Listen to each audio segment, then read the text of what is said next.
Thank you. Thank you all for coming. I wanted to especially thank the Dean, Skip Rutherford, for having me, for Warwick Sabin, one of my oldest and dearest friends, for helping host me, and my family.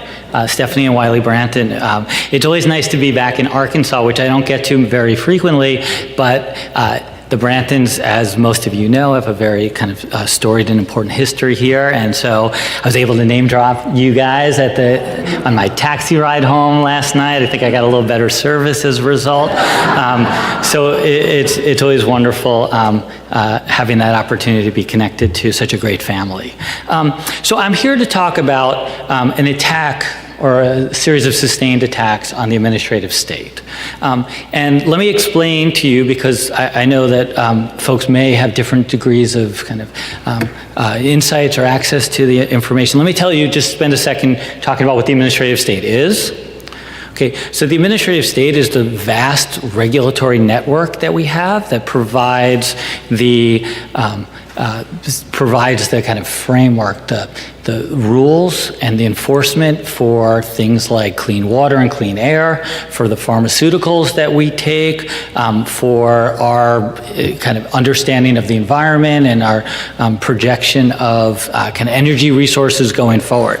It's this huge network. It's 1 million people plus. As many agencies. If you go to Washington, they're all the big buildings that dot the National Mall are all the federal agencies. Okay, and they've been around more or less since the 1930s. We could quibble about the kind of origins of the modern state, but that's not relevant as much as it's been around for a long time. Okay, so it's under attack. Now, why do I say it's under attack? And there's two sets of attacks. Okay, the first is kind of the nerdy lawyer attack, which is the constitutional conservatives, for lack of a better term, have never accepted the constitutionality of the administrative state, not from day one. And actually today there's a kind of a resurgence in the capabilities of these conservatives to marshal judicial forces to challenge the administrative state. So that's often what's talked about in the news, and that's led mostly by Justice Clarence Thomas. It seems like he's got a fellow traveler in the newest justice, Neil Gorsuch, and also there's members of the influential DC Circuit. So especially in the legal community, we often talk about that attack. And the answer that progressive folks like myself have given, and which has largely carried the day, is it's frankly rather unsatisfying. And the answer we've given relies in part on this legal fiction. That, hey, don't worry about the agencies. The agencies aren't actually carrying out legislative power. They're not displacing Congress because Congress is furnishing them with, and the lawyers in the room probably know the term, an intelligible principle.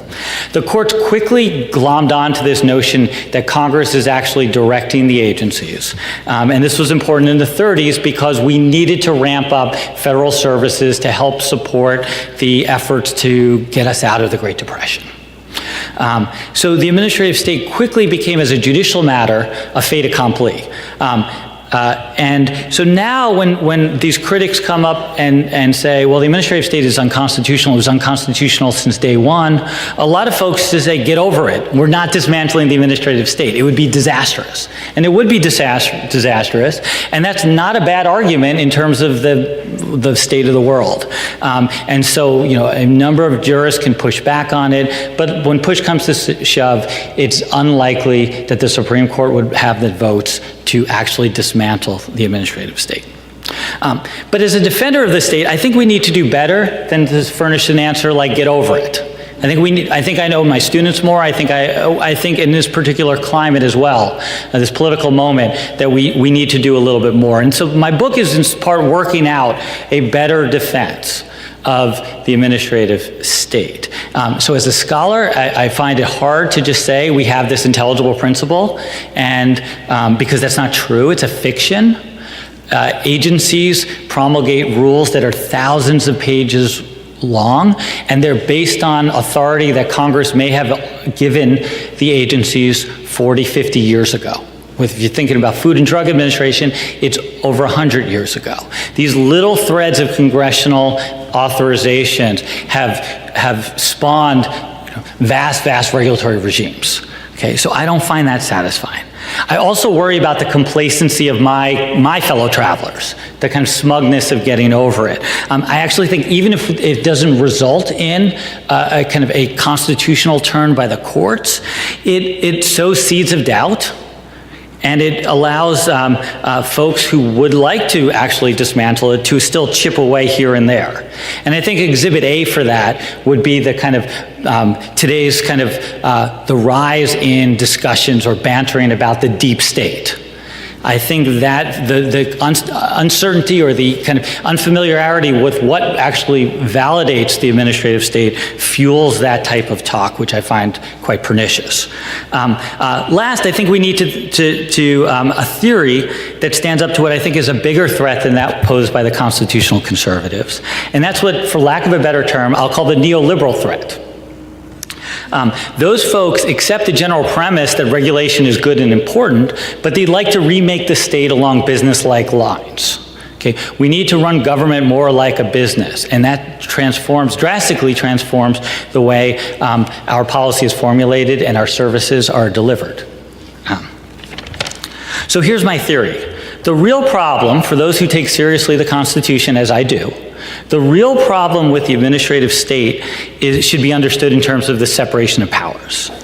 So the whole aim of the Constitution, when one goes back and looks at it, is to disaggregate federal power, to ensure that those who make the laws are distinct from and rivalrous with those who execute the laws, who are also distinct from those who interpret the law. So we have Congress, that's Article 1, the presidency, that's Article 2, and the courts.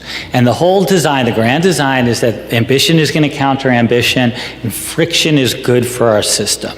It prevents tyranny, it preserves liberty, and it also enriches public policy because you have to bring disparate groups together. So in order to get deals done, you have to compromise.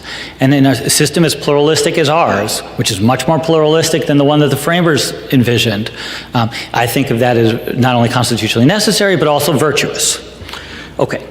So, and that's our system, and I think largely whether you're an originalist, if the term is meaningful, or a living constitutionalist, if you're a fan of big government or small government, it's hard to deny this central feature of our system, is this checks and balances and these clashes.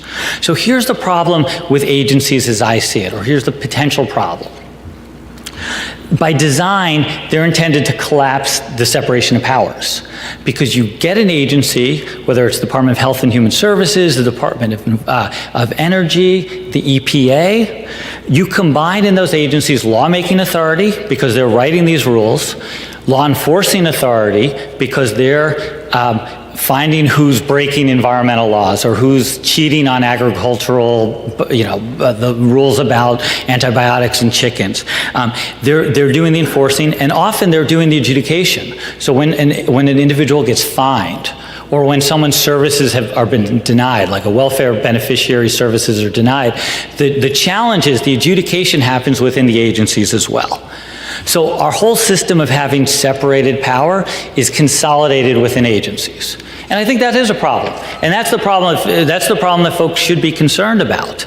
But here's why ultimately it's not a real problem. It's a problem that we think of at first blush, and a superficial look, everything's consolidated. But in fact, if you peer into the black box of these agencies, you see that power is actually disaggregated from within. Specifically, we have three sets of rivalrous actors that comprise the kind of administrative governance in the modern times. We have the agency heads. Those are appointed by the president. And the folks are, folks probably are familiar with a lot of the characters today. People like Ryan Zinke, Scott Pruitt, previously was Rex Tillerson. These are the agency heads, of the president's hand-chosen folks. And then working with them, or supposedly working with them, are the civil servants. This is the vast bureaucracy. These are career employees who are insulated by law and tradition from political hiring and firing decisions. They're generally seen as servants of the state, not of a particular administration. And what their role is, the way I see it for sure, is to speak truth to power within the agency. So a president wants to do something, whether it's a Democratic president or a Republican president, conservative or liberal, a president wants to do something, the civil service is there to say, yeah, we can do that, we can make that happen, and by and large that's what happens because we generally have whether you're the president or Congress or anyone else, you're committed to kind of rational governance and the rule of law, but occasionally you're not. And the civil servants are there to say, yeah, you know what, the science doesn't support that. We can't do it. Or Congress has actually said we have to go through this process. We can't short circuit that process. And their political insulation gives them that opportunity to push back. The third group of importance is actually everyone in this room. It's civil society. Civil society is guaranteed a seat at the table in administrative governance. It's a cornerstone of the kind of blueprint of administrative governance under what's called the Administrative Procedure Act. And we're authorized to participate meaningfully and regularly in most facets of administrative governance. And we're seeing a lot of pushback by those folks today too, by us. And so we have this system that's at least on paper operational within the administrative regime that allows for ambition to counter ambition, allow for pluralistic decision making. And I know, and we can come back to this and say, well, but no one really participates, or what about the bureaucracy being demoralized? We'll get to that. We could certainly go back to that. But on paper, the framework's in place. Because remember, Congress also can be out to lunch. And you can say separation of powers sounds great, except if the judiciary is politicized and Congress is passive. Okay, so the structure's there. The structure's there for contestation of the sort that I think legitimates administrative governance and makes it a kind of faithful extension of the original system. So why am I talking about this now? Why am I talking about this today? Not just because Clarence Thomas is railing against the administrative state. Again, I'm less concerned about him than I am about a group that I'm largely calling, for lack of a better term, the neoliberals. Okay, so starting in the 60s and 70s, there was considerable backlash to this golden era of the welfare state, where we had a vast regulatory infrastructure. Bureaucrats were considered, esteemed members of professions, and this spanned roughly the New Deal to the Great Society. Okay, actually a little later, because President Nixon was actually quite progressive when it came to most regulatory and welfare issues. But starting in the 60s and the 70s, all sorts of circumstances conspired against this consensus in favor of a big bureaucratic state. We had kind of the civil rights movement kind of fragmented the New Deal coalition. In the 70s, we had economic stagnation. A number of different forces conspired. The corporations became quite politically active in the 1970s, where they were dormant before, and often cheerleaders of government, particularly in the right after World War II. So we have these forces kind of going after starting to go after the administrative state. This all kind of comes to a head under Ronald Reagan. He campaigns to basically bring down Washington, to cut government. One of his many famous quips is the most terrifying words in the English language is, I'm from the government, I'm here to help, and that's apparently terrifying. What happened is he ran on this, he got a mandate, but it turns out that programs are quite popular when you think about them. And so he tried to cut the environmental regulation. He got pushback. He tried to cut welfare. He did some things, but he actually got a lot of pushback. Okay, so they're kind of scratching their heads. The Reaganites are scratching their heads. We're running huge military budgets. We want to cut tax. We want to say we're making government smaller. How do we do this? How do we kind of figure out to reconcile this dissonance? And what they do is they turn to privatization. So they don't kill the programs, but they transform the way those programs are being delivered and being carried out. And now we get the start of what I call privatization. Actually, the Reagan pivot was pretty modest. We didn't see much until the 90s. And in the 90s, it really picks up when privatization intensifies, it becomes more mainstream. It lost a lot of its ideological edge from that kind of handoff from Reagan Bush to Clinton. And is presented at that point in the 90s no longer as this partisan, ideological, fervent mover, but as smarter, more technocratic government. And so we had massive outsourcing, contracting out of major service responsibilities, including starting military responsibilities. And then in time, in the 2000s, we get this other move. So outsourcing became a little bit difficult, and we still wanted to reshape the administrative state to look more like businesses. How do we cut money? And what I call the marketization of the bureaucracy. So rather than go around the bureaucracy, we're going to change the bureaucracy itself. We're going to convert that workforce increasingly into an at-will workforce. Why? Because that's how the private sector is. Used to be a lot more, labor protections, collective bargaining in the private sector. What happened in the 80s and the 90s, more jobs became at-will jobs. Why don't we do what the private sector does? So we converted that workforce. By the way, that's there's a segment of it. It's not the entire federal bureaucracy, but as most recently as the 2018 State of the Union address, one of the signature reforms that President Trump called for was to make all bureaucrats at-will employees. So while the constitutional conservatives didn't get anywhere, haven't gotten anywhere, if you just look at the U.S. reports, the books that codify the cases, the neoliberals have gotten very far. We have as many federal contractors as we have federal employees, and we have vast segments of previously tenured, protected civil servants who are now at-will employees. Okay, and this kind of technocratic packaging, smarter government, more like businesses, have tricked everyone into looking at the problem of privatization in narrow terms.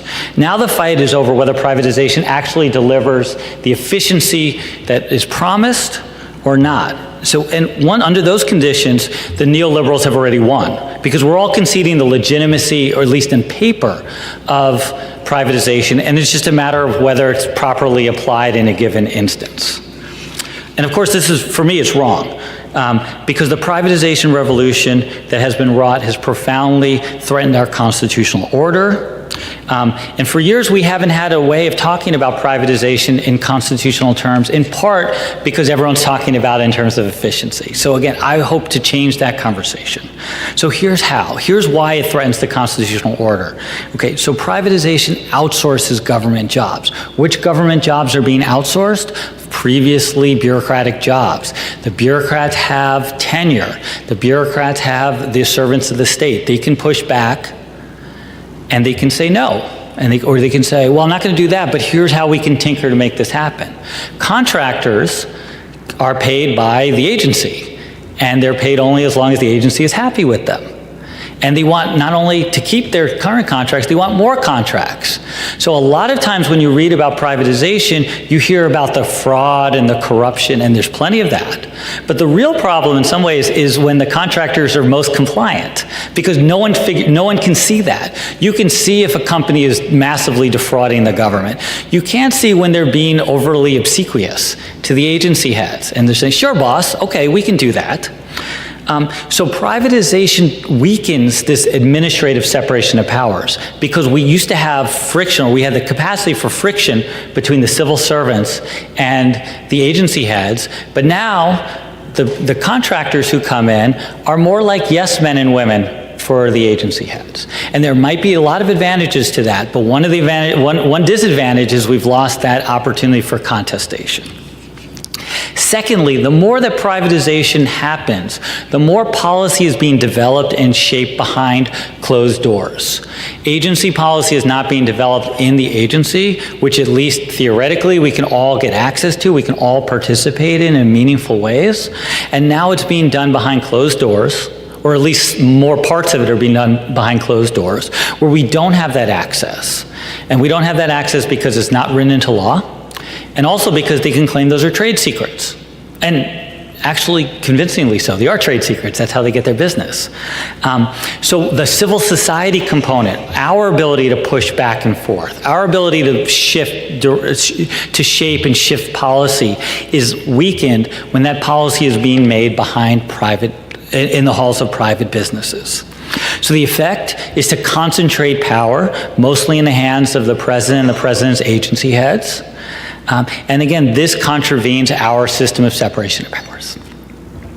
Now you might say, well, that's not the intention. The intention is simply to get people who are more responsive, and saying, yes, boss is generally a good thing. And we can decide whether that's a good or bad thing in the private sector, but just remember that government has different purposes, and the government, what the government really prizes, particularly agency heads, is political expedience. They will trade off financial savings for political expedience. The best thing they can do is get their task done quickly without pushback. And so that's what's being prized in this space. And if you see the folks who are getting pushed the hardest today, the bureaucrats that are getting pushed the hardest today are not the ones who are using their job protections to leave work early, or to play solitaire at their desk, or to shop while they're on their computers. It's the ones who are the most vocal, often the most talented, who are in the most critical spaces in our government. They're the ones being pushed out. That is not what a business would do.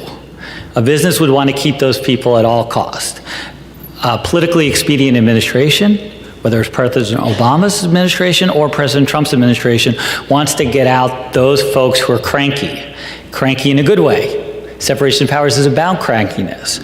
So I would just invite you to think about this idea that, well, it's good to be able to have a responsive workforce.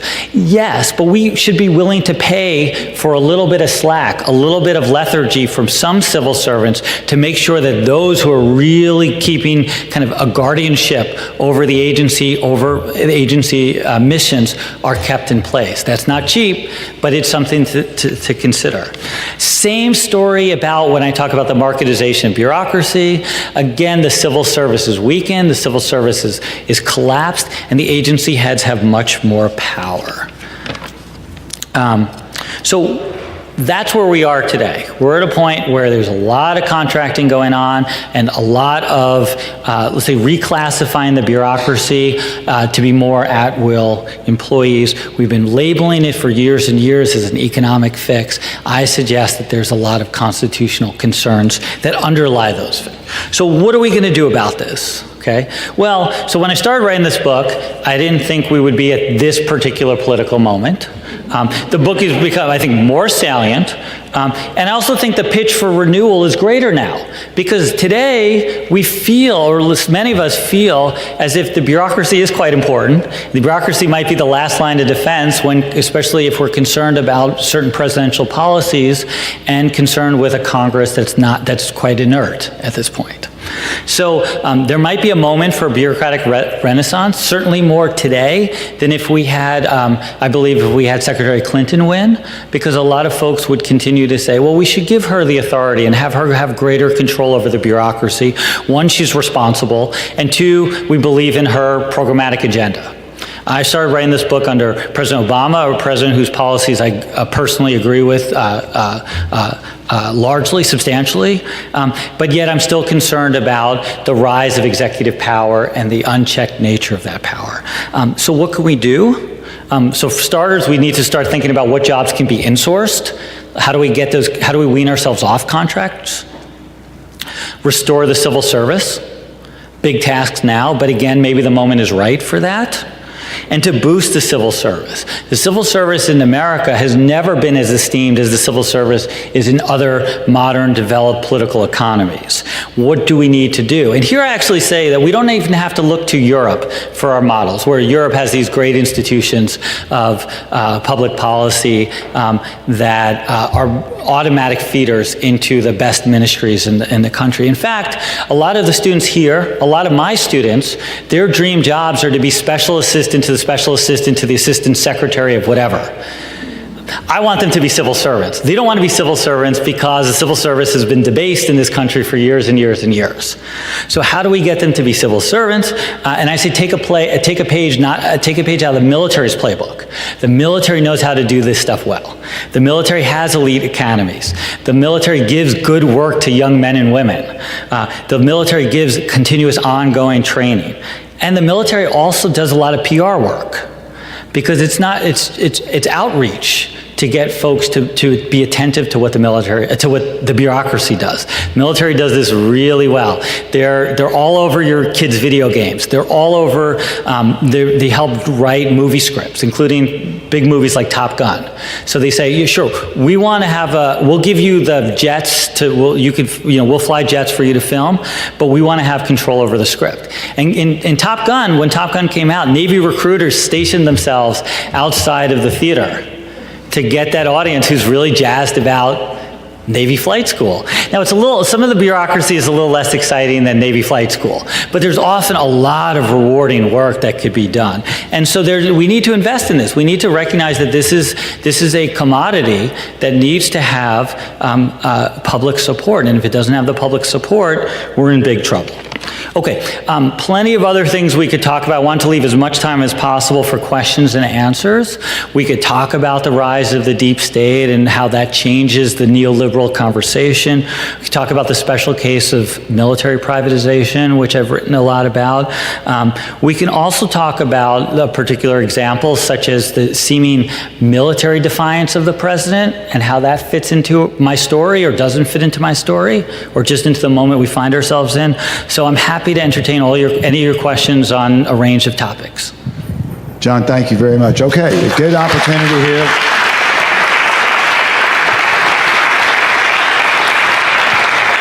You got a question right back here at the back, Ann. Right back here at the back. Thank you so much for coming. May I ask the things that have possibly skewed some of these areas you've mentioned? What comes to mind is lobbying. Would you say something about that and how that fits into your assessment? Great. Okay, so the question is about lobbying. How does lobbying affect things? Not well, as in most cases when we talk about lobbyists. So the problem with lobbyists, how it fits directly into my story, is it distorts civil society's participation. So the more we have limited access or access that's in any way keyed to money or special interest, then that civil society component of my administrative separation of powers won't work well.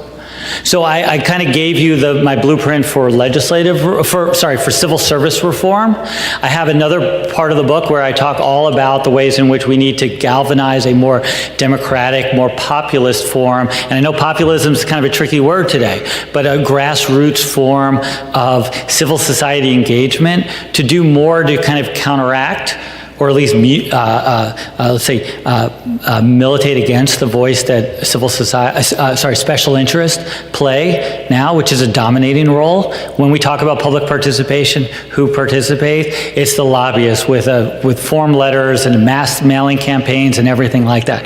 It is pernicious. It's pernicious also at the constitutional separation of powers level as well. It also impedes our ability to participate in the democratic process there as well. So you're right to be, I agree with you completely about what the problem is, and the way to counteract that is to encourage more grassroots participation in the administrative process, which is not easy. I mean, most of you guys don't read the Federal Register. In fact, I'd wager none of you read the Federal Register, which is the daily list of all the new rules that are being proposed.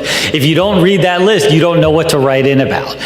That is not a way to govern a democratic polity. It's what we've done. It's a farce. It's an embarrassment. And I have ways to talk about how some technological fixes can help with that as well. But we do need a community, a public community, that's willing to put some work into it as well. Yes, right here, question. Susanna. Hi, thank you. Would you comment on the Janus case and the attack on public sector unions and the role that they play in this conversation? Okay, so the question is about a pending Supreme Court case, which looks like it's going to end up favoring the side that says that public sector employees cannot essentially charge dues without the consent of individuals. Okay. So what happens there? The concern is there's going to be a lot of free riding, and people are going to opt out, but yet still want the benefits of union representation. The unions will become weaker because they have less money.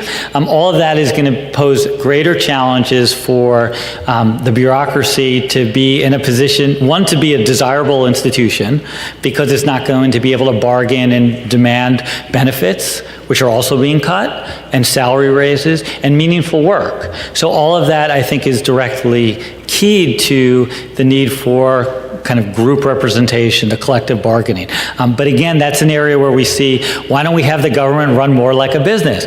Businesses, labor laws have slackened. Labor membership has gone way down in this period, the same period of time I'm talking about. So this will only, I think, make it harder for bureaucracy to kind of do the work itself that we may not be willing to do to support it. So I think it will not bode well, is the short answer. Yes, question right back here. Hi. I am a little bit concerned about the appointments at the cabinet level. People like Scott Pruitt, Betsy DeVos. They're heading agencies, like you said, with civil servants that are doing wonderful jobs. But as a part of civil society, how can we influence in any way the decisions that they make other than writing our congressmen and senators and saying we don't care for this too much? So. Yeah, thank you for that. So it's a great question. And in part, your question suggests something I think is real, is that today the Trump administration doesn't even need the legal power to fire bureaucrats. They're just making life miserable for bureaucrats, and bureaucrats want to leave. And so they're voluntarily removing themselves from situations. We had a few months ago, the Secretary of Interior, Ryan Zinke, gave a speech before a business community and said 1/3 of my employees are not loyal to the American flag. Okay, that to me, without overstating the case, seems a little bit McCarthyite to me. No substantiation, no evidence that anyone is anything but a loyal citizen of the United States. But it doesn't feel good to go to work at a place where the bosses don't value you and they're going to call you all sorts of names, and you don't get paid that well in the first place. People are pretty talented in the bureaucracy. They're going to find other jobs. Now, maybe they'll become contractors, and that raises its own question. But what can we do if we basically hate our agency heads? Is the question, or we strenuously disagree with them? We can participate through regulatory channels by being vigilant about the rules that are being promulgated. But ultimately, we need some political cover. With the agency heads, there is a constitutional framework for the advice and consent of the Senate. The Senate has basically greenlit everyone who the president has put forward. That's not unusual. The president generally gets most of his cabinet through, but it is a little bit odd in this particular moment where so many of the characters in play have stated records of being antagonistic to the agencies they're charged with running, or have less than, let's say, stellar credentials for those positions. This is an area where Senate advice and consent would be really helpful, but it seems like there we don't see the kind of the checks and balances that I'm suggesting, or at least exist on paper, and we're seeing party affinities dictate the role, Congress's role, as they're members of the same party as opposed to members of two different institutions of governing. So the short answer is we could maybe do some stuff in the margins, but we got to wait it out and make sure that better choices are made in future elections. Different choices are made in future elections. Are there areas where you think that are there areas where you think that privatization might be a good way to deliver public services? And one thing that comes to mind is that one area where that's being discussed a lot is infrastructure improvement. Basically where we don't have the will to raise the necessary taxes or find the money to do it, and so maybe we turn it over to somebody else. So. Yeah, so such a great question. I guess where I'd start with is I don't have a problem with a whole universe of private actors helping out the government, including folks who are not exercising policy-making power. So folks who are carrying out more ministerial duties, there might be other reasons to oppose those folks being outsourced. They generally don't get paid as well. They generally don't have the same benefits. Those might be reasons to oppose it, but those would not be folks who would be pushing back on the administration anyway. So they kind of fall outside of the scope of my story. But I think the point that you're pressing is about kind of public-private financing as much as anything else. So the private sector takes more of the initiative to do things that the government lacks the will to do. And there it's tricky. It's a matter of what the private sector is going to get out of it, what the public sector is going to be able to get out of it. And in certain circumstances, those relationships work beautifully. And in other circumstances, they don't. So I'll give you a Donald Trump anecdote, because there's no shortage of those.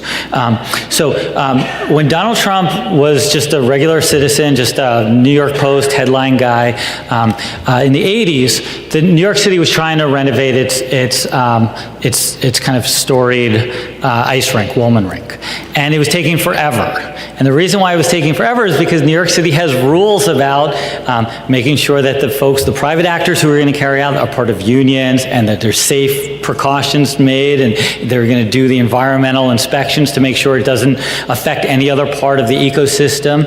And Donald Trump got very angry about this and wanted to make a point too. And he said, I'll do it. I'll do it for free. And he did do it. They turned it over to him. He did it for free. But there's no question, there's no assurances there that the workers were properly treated. The workers got their overtime. There's none of those types of precautions in place. And there's also no question about what else he extracted as a result of that relationship. My guess is he could have gotten that work done for free, because every construction company in New York wanted to deal with the Trump organization. This is a little vanity project. So I'm often concerned when private actors are willing to do vanity projects, what else is going on behind the scenes. An area to keep a close eye on this would be the kind of, let's say, outsourcing of space technology to companies like SpaceX, which seem great, and they're doing pretty well, but we have to think about what that means in the long term. And so those types of relationships one has to look really carefully at on a case-by-case basis. Thank you. Any other questions? Yes, sir, you have a question right here, Bob. For the second time in my lifetime, we have the potential of a midnight massacre. And I'm wondering what you think we have to learn from going through this again, and what we need to do to make sure that justice and executive branches are more separated. So it's a great question. I guess the concern is that we've once before have fired the front line of the Justice Department, and particularly a special prosecutor, and under Nixon, and we may be going down that road again. In between now and then, we actually had a safeguard. And folks who've studied the Clinton presidency know all about that safeguard too well. And we had a truly independent prosecutor who could not be removed by the administration. And it turns out we weren't very happy with the Starr investigation. And so we let that law lapse. And in its place, we just have norms. And norms are, you appoint a special counsel, and you let the special counsel do his or her work. And generally speaking, so that's been the case since the early 2000s, and generally speaking, that's worked. But now we're getting to a situation where those norms might be breached or not respected. What can we learn from that? We can learn from that sometimes you need the safeguards of law to undergird the norms. Or it's really about the fact that if this happens, we need to, the norms are broken, and we need to pick up the pieces going forward and make sure this doesn't happen again. I know your question is, how did it happen a second time? And I think we let our guard down. I think in some ways we let our guard down because the government, as much as we let people complain about it, and I complain about it all the time too, the government works really well. Okay, there are disastrous situations, Flint and water, there's horrible instances of fraud, but generally abuse of certain demographic communities are a problem. But generally speaking, the government makes our life pretty easy and we get complacent. I'm not sure if the answer is to have a special prosecutor going forward or for us to do a much better job through the political process of making sure that our representatives in Congress and our leader in the White House has no kind of, not even a whiff of any appearances of impropriety, let alone, a litany of them. Yes, Caroline, question right here, and this will be our last question. You mentioned earlier your interest in privatization of the military, and since we've got a few minutes, maybe you could speak a little bit more to that. Yeah, sure. So military privatization really started up, and when I talk about privatization, it's not the purchase of armaments. That we've always done. We've never, we've very rarely made our own equipment. So we've always had, whether it's a fighter jet or guns or anything else, that's always been purchased, procurement. But in the 90s and really in the 2000s, we started relying heavily on private security companies to do a lot of the grunt work, but also some very sensitive work in Iraq and Afghanistan. They were at the kind of forefront of a lot of the scandals at Guantanamo and Abu Ghraib. They were doing all sorts of work on the rendition when people would be seized from third-party nations that we weren't at war with and brought to some undisclosed location, like in Poland or Syria. So military privatization became a really big issue in the 2000s. And the problems there in some ways are a little bit more apparent than my story. My story, I have to kind of go into the weeds and explain to you first why separation of powers is important and why it should be preserved. There, it's in some ways it's more viscerally apparent, at least to me, that this is a way to get around a couple of important things. It's a way to get around limitations on the ability to mobilize troops. If you don't like the way American policy is overseas, you're going to see that in a number of ways. You're going to see a decline in recruitment, decline in retention. How do we make up that difference? Hire contractors.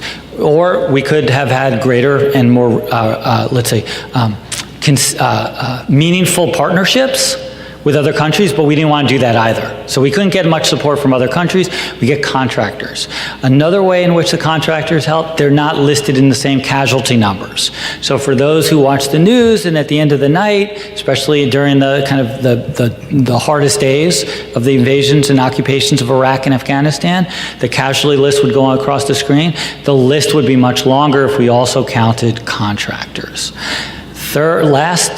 Contractors also aren't subject to the Uniform Code of Military Justice. The Uniform Code of Military Justice is invaluable for disciplining troops. Troops have at their means the most coercive weapons of all the federal employees.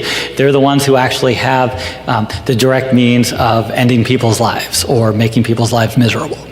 The Uniform Code is yet another way that Congress puts up a little bit of a limitation on presidents ordering or generals ordering, let's say, irresponsible treatment or campaigns that are inconsistent with the laws of war, which is kind of baked into the Uniform Code, plus all sorts of norms about being disciplined.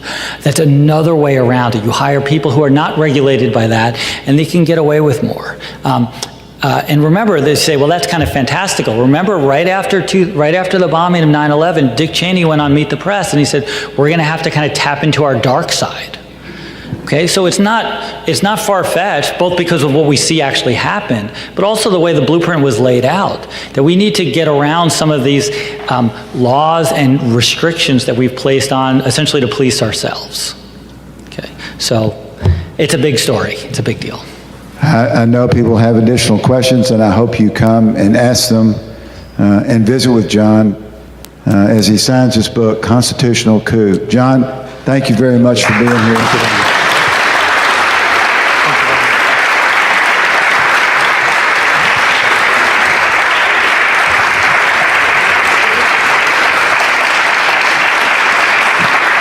And please come visit with him at the table over here.